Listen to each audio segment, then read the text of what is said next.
কি গো, আজকে চালের আটার রুটি বানিয়েছি আর ওই কাসুরি মেথি দিয়ে চিকেনটা বানিয়েছি। খেয়ে দেখো কেমন হলো।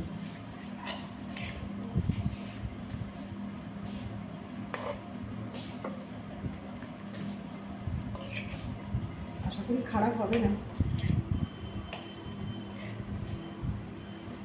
গন্ধটা তো হেভি বেরিয়েছে, ভালো লাগছে। কত দিচ্ছি, খেয়ে দেখো তো কি নরম হয়েছে না রুটিটা। টেস্ট করে দেখো তো, ভালো লাগছে। কেননা এরমভাবে তো রুটিটা আমরা বানাইনি, আমি প্রথম আজকে করলাম। খারাপ লাগছে না তো, ভালো লাগছে, নরম হয়েছে।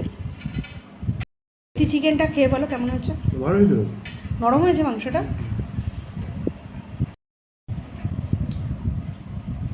ভালো লাগছে।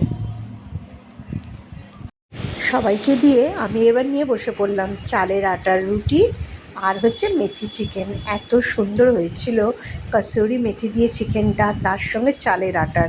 আমি এই প্রথম করলাম রুটিগুলো, যেমন নরম সেরকম সাদা ধপধপে হয়েছিল আর খেতে দারুণ লাগছিল কিন্তু এই কসুরি চিকেনের সাথে। আর দেখো চিকেনটাও দেখেই মনে হচ্ছে হেভি টেস্টি হয়েছে।